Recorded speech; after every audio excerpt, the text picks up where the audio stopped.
and or Baylor. We're now joined by Ross Dellenger of SI.com, who hasn't had much to do in the last few weeks, but continues the story. Ross, do you feel like a battering ram at times with all the things coming left and right? I know it's great. That's what you do. You do it great and do it well, but is it kind of sometimes just overwhelming? Yeah. Lately it has been. It's been pretty crazy. I'm not sure I've been through a two-week stretch quite like this. Ross, what did you think of coaching still and player movement now? It's just been wild. Ross, what do you think if you had to grade the Brian Kelly hire by LSU, and then I think everybody's kind of given Lincoln Riley to USC an A, but Brian Kelly to LSU, how would you grade that hire? Yeah, it's interesting from both sides. It's interesting because obviously Brian is not a Southerner. I think people would say that his fit is maybe a little unusual, but I think we all have to remember, Nick Saban coached at LSU. He was definitely not a Southerner. Urban Meyer coached at Florida to a championship, definitely not a Southerner. So the fit thing probably to me is a little overrated. But the guy is the exact guy you thought Scott Woodward would hire. He's a big fish. He's won a lot of games. He's an established coach with a great record, just like, hiring Kim Mulkey, right? It was a similar type hire. And so it wasn't a surprise. And I think the fit probably is a little overrated, but there is going to be an adjustment, especially in recruiting. I'm sure there's going to be adjustment for him. So, Ross, the Oklahoma job open, and now seen the reports, and you had something on earlier today, Oregon trying to lock down Mario Cristobal as the Hurricanes come threatening. Is that right? Yeah, for the last couple of weeks, it's been pretty obvious that Miami is interested in Mario. It's just been a buzz. I've really not reported anything on it, but it's been a significant buzz within the industry that something that they're interested, and they're interested heavily. And now it's kind of coming out, from the local reports down to Miami, both Miami and Oregon, that there is some serious interest there, and Oregon better step it up. And I think the Oregonian, I believe, has reported that Oregon is working on a new contract, probably similar to a lot of the other contracts we've seen, right? 8-10-year deals that are worth, $8 to $10 million a year. Ross, I saw and read your story, very lengthy, in-depth on so many moving parts, even including Florida, among others as well. Is there a feeling that college football has just lost its soul? I think a lot of people would probably say that. I think that college football in a lot of different ways is turning more professional. And it just, from the top down, you can highlight a lot about college football, especially recently in the last few years, and put the pieces together that this is turning into more of a professional type minor league, from coaching salaries that are now eclipsing many NFL head coaching salaries to obviously players now, right, are being able to earn some sort of compensation. And not that that's a bad thing, but that's just, again, another thing that we're seeing.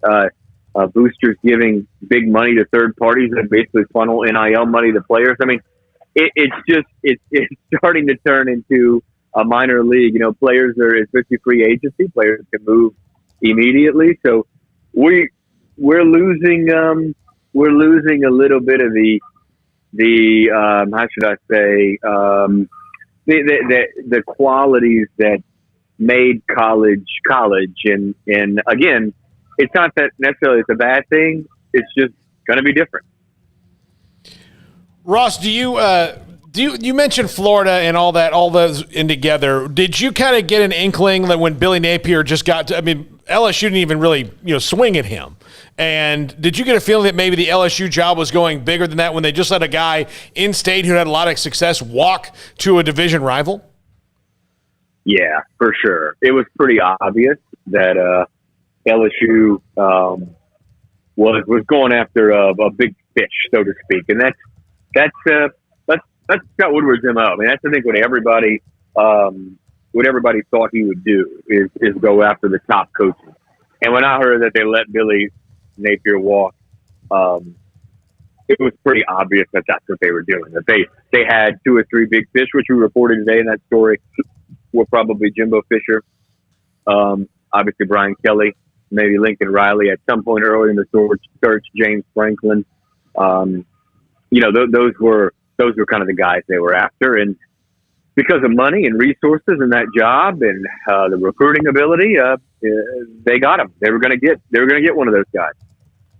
So, Ross, there's been a lot of talk over the last 24 hours in particular. Where are we right now with the college football playoff?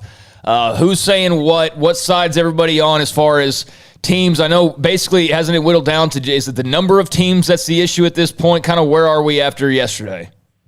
Yeah, it's 2 big issues. They're both about the format. It's the number of teams, 8 teams versus 12. And it is how you handle the automatic qualifiers, whether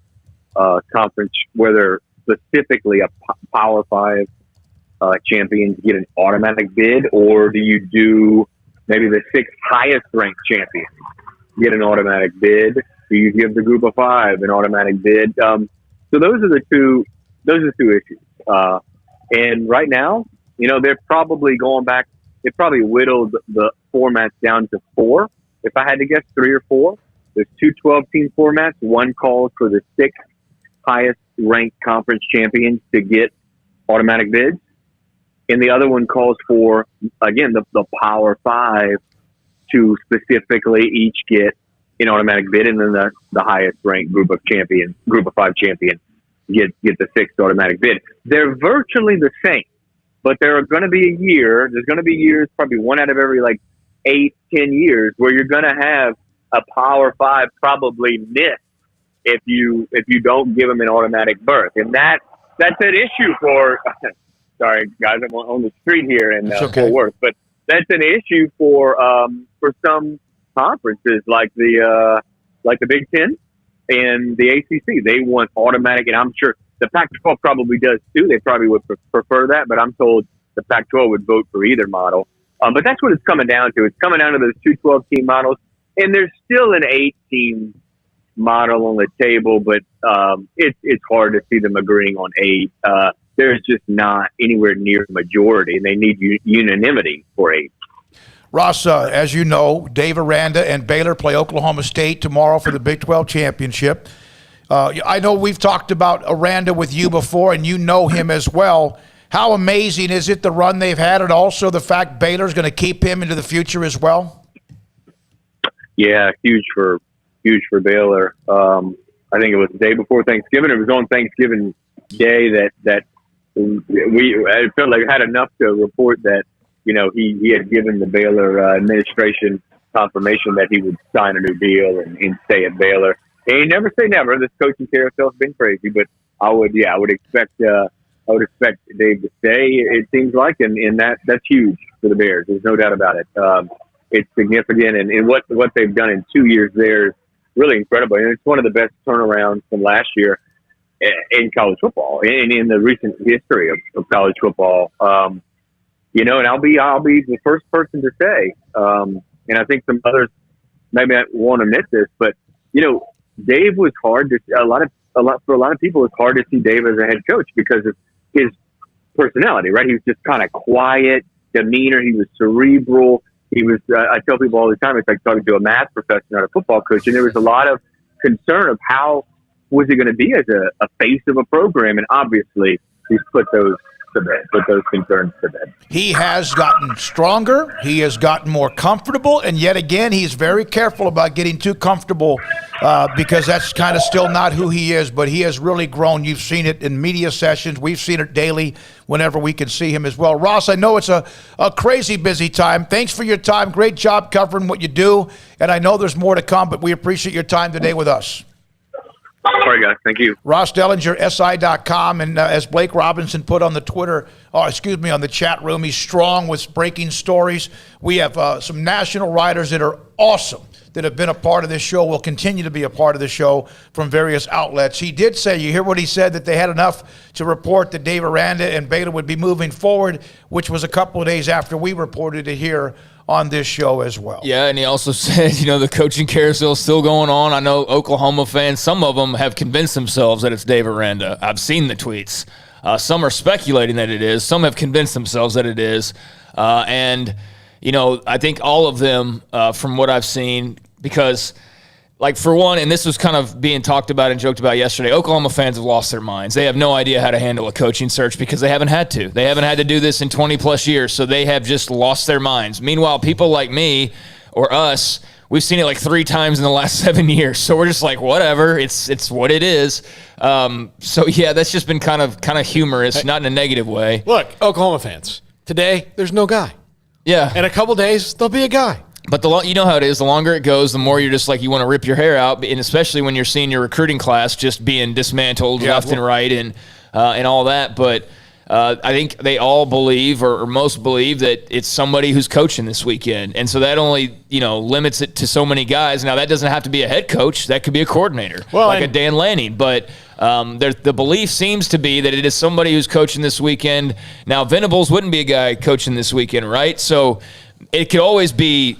Here's the thing. Everybody can assume what it is, but as we've learned in these coaching searches, everybody thought Lincoln Riley was going to LSU, and then nobody expected him to go to USC. So that's the feel that I get from Oklahoma fans, but it could turn out to be something entirely different for all we know. Oklahoma fans should not be reticent to get a coordinator, considering the last 2 wildly successful head coaches they have were the top coordinators in the country when they got hired. Lincoln Riley was the most well-thought-of offensive coordinator in the country about 2 weeks after he became the offensive coordinator at Oklahoma, and then when he took over. And Bob Stoops was the hot coordinator in the country at Florida when he was hired at Oklahoma. So, by the way, did y'all see Bob Bowles